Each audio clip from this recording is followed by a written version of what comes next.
Stop before you spend another dollar today. Watch this video first, because I'm about to show you 11 things that millions of people are still paying for in 2026 that are quietly bleeding them dry. Inflation is up, shrinkflation is real, and the things that used to be great deals, they've become some of the worst financial decisions you can make. I used to spend money on a lot of these without even thinking twice, but when I sat down and ran the actual numbers, I couldn't unsee it. So let's get into it, starting with the one that's probably sitting on your phone right now. Number 1, food delivery apps. DoorDash and Uber Eats, I'm coming for you first. Back in 2014 and 2015, when food delivery apps were just taking off, the experience felt like magic. You could order from your favorite restaurant across town and it showed up at your door. And the prices, they were actually reasonable because these companies were still burning through venture capital money to acquire customers. They were subsidizing your delivery to get you hooked. Fast forward to 2026, that honeymoon is completely over. Here's what nobody tells you when you open the app. You're not just paying for the food, you're paying a delivery fee, a service fee, a bag fee, applicable taxes, and then the tip on top. But the biggest hidden cost, the menu prices themselves are marked up on the app, often $1 to $2 per item, and sometimes up to 30% more than what the restaurant charges if you just walk in. As of right now, the average DoorDash order runs 30 to 40% more expensive than just eating at the restaurant in person. I'll give you a real example. A Chipotle burrito in the app, already marked up to about $15.35.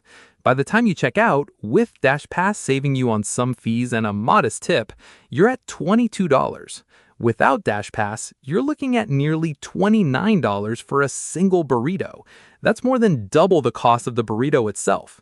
My recommendation, pick up your own food, delete the apps, and keep that money in your pocket. Number 2, brand new cars. The average new car in America now costs around $50,000. The average monthly payment around $750. 10 years ago, that same payment was closer to $490. Here's the math that should make you pause. If you finance a $50,000 car over 72 months at 7% interest, you're paying over $11,000 just in interest for a car that will probably be worth around $25,000 by the time you pay it off. You're financing a depreciating asset, and you might even end up underwater on the loan early on, meaning you owe more than the car is actually worth. The real cost, though, is the opportunity cost. If you invested that same $750 a month into a low-cost S&P 500 index fund, instead, over 30 years, you're looking at over $1.1 million. That's the actual price tag of a new car payment. My alternative, buy a 3 to 5-year-old used car, ideally in cash or with a small loan. Most of the depreciation is already gone. You're essentially getting a 30 to 40% discount on what the car originally sold for, and you don't owe anyone anything for the next 7 years. Number 3, upgrading your phone every year. Apple drops a new iPhone almost every September like clockwork. And every year, millions of people trade in their perfectly good phones to buy the newest model. Here's the thing. The meaningful hardware jumps between generations are almost gone. The difference between an iPhone 14, 15, and 16 is minimal for the average person. You might notice a slightly better camera or a marginally faster processor, but nothing that changes your daily life. Meanwhile, these phones now cost over $1,000. If you're upgrading every year, you're essentially paying a $300 to $400 annual tax to Apple just to have the newest thing. And Apple knows exactly what they're doing. Their marketing is some of the best in the world, designed to make you feel like your current phone is already outdated. The smarter move is to hold your phone for 3 to 4 years. By then, you'll notice genuine improvements, and the upgrade will actually be worth it. Stop letting a marketing event in September dictate your spending. Number 4, actively managed mutual funds. This one is for anyone with a 401k or a brokerage account. Go check what you're invested in right now because this might be costing you a fortune. An actively managed mutual fund is where a portfolio manager and his team pick stocks, trying to beat the market. For that service, you typically pay an expense ratio of 0.75% to 1.5% of your total investment every single year. Sounds small, right? Here's why it's not. Let's say you have $500,000 invested, growing at 8% annually for 30 years. In a low-cost index fund at 0.03%, you end up with $5 million. In an actively managed fund at 1%, you end up with $3.8 million. That's a $1.2 million difference, not from bad performance, just from fees. And here's the kicker. According to S&P Global data from 2005 to 2025, over 85 to 90% of actively managed funds don't even beat their benchmark index. You're paying more money for worse results. Stick to low-cost passive index funds like VOO, VTI, or similar options with expense ratios around 0.03%. It's boring, but boring wins. Number 5. Extended warranties. You're at Best Buy. You just bought a $1,200 laptop.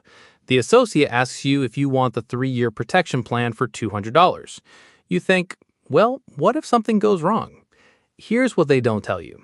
If you're paying with a premium credit card, Chase Sapphire, Amex Gold, many Capital One cards, your manufacturer's warranty is likely already being extended by an additional year automatically, for free, as a card benefit. On top of that, extended warranties are loaded with exclusions. The damage you're actually worried about often isn't covered. These warranties are one of the highest margin products in all of retail. They exist because they're extremely profitable for the company selling them, not because they're valuable for you. My approach: skip the warranty, understand that electronics sometimes break, and if they do, deal with it then. You'll come out ahead the overwhelming majority of the time. Number 6. The wellness industry. Wellness has gone from taking care of yourself to a full-blown $7 trillion global industry that profits off your anxiety. I'm talking about $25 smoothies, $300 yoga sets, overpriced supplements that promise to transform your health, peptides, detox kits, and miracle serums that cost more than your grocery bill. The wellness industry has become brilliant at selling you the idea that you need to spend money to be healthy. Here's my honest take. The path to feeling genuinely good is devastatingly boring. Walk every day, sleep 8 hours, drink water, eat real food, exercise consistently. That's it. There's no secret, no shortcut, and no $40 mushroom coffee that's going to replace those basics. The wellness industry is selling you a shortcut to results you can only get through consistent effort. Save your money and do the boring work instead. Number 7. Cable TV and bloated streaming bundles. Cable TV has been dying for years, but in 2026, the streaming world has quietly started to look a lot like cable, and not in a good way. If you're subscribed to Netflix, Hulu, Disney+, Max, Peacock, Apple TV+, and Apple TV Plus all at once, you might be paying $80 to $100 a month without even realizing it. That's basically cable. And just like cable, you're probably only watching a fraction of what you're paying for. The average household in 2026 is subscribed to 4 or more streaming services simultaneously. That's hundreds of dollars a year spent on content most people only half watch. My recommendation: pick 2 services max at any given time. Rotate them based on what's actually on that you want to watch. Cancel and resubscribe. There's no penalty, and you'll cut your entertainment bill significantly without missing much. Number 8. Starter homes in most markets. This one's going to be controversial, but the math is the math. In 2016, buying a starter home often made financial sense because mortgage rates were at 4% and home prices were still recovering. The monthly cost of owning versus renting was competitive. That's simply not true anymore. With mortgage rates sitting at 6.5 to 7% according to LendingTree, renters in every major U.S. metro are paying significantly less per month than homeowners with a mortgage, about 36.9% less on average. In expensive cities, the gap is even more extreme. A $1.2 million starter home with 20% down at 7% can run $8,500 a month after taxes, insurance, and maintenance, while a comparable rental in the same area might be $5,000. That's $3,500 more per month to own. If you invest that difference instead, it can work powerfully in your favor over time. Now, Owning a home isn't purely a financial decision. Stability, putting down roots, personalizing your space, those things matter. But if you're buying a starter home in 2026 purely because you think it's the financially smart move, it might be time to rethink that assumption. Number 9, status spending. This one isn't about a specific product. It's about a mindset that's quietly draining millions of people. Designer goods, bottle service at clubs, front row seats to events you can barely afford, renting a luxury car for a weekend, buying things not because you genuinely want them, but because of how they'll look to other people.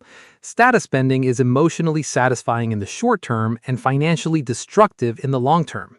The reality is that the difference between someone who's on track for financial freedom and someone who's perpetually broke is often just a few $100s a month, redirected consistently over time. Here's a test I use. Would you still want this item if nobody else could ever see it or know you had it? If the answer is no, you're not buying the product, you're buying the perception. And that perception is expensive. Number 10, fast food. I grew up on McDonald's and I genuinely loved it, but fast food in 2026 is no longer the budget option it once was. A double quarter pounder meal at McDonald's is hovering close to $14. A combo meal at most major fast food chains will run you $12 to $16 easily. The value proposition that fast food was built on, cheap, quick, affordable, is basically gone. For $14, you can often walk into a local casual dining spot or taqueria and get a fresher, healthier, more satisfying meal. The price gap between fast food and sit-down food has nearly closed, but the quality gap hasn't. You're paying premium prices for factory frozen food. The one exception I'll give a pass to, Costco. The $1.50 hot dog is still holding strong and their food court pizza is around $10. Somehow they're still delivering actual value. Almost everyone else in fast food, not so much. Number 11, concerts at major venues. 10 years ago, a ticket to see a solid artist was $50 to $100. It wasn't cheap, but it was manageable.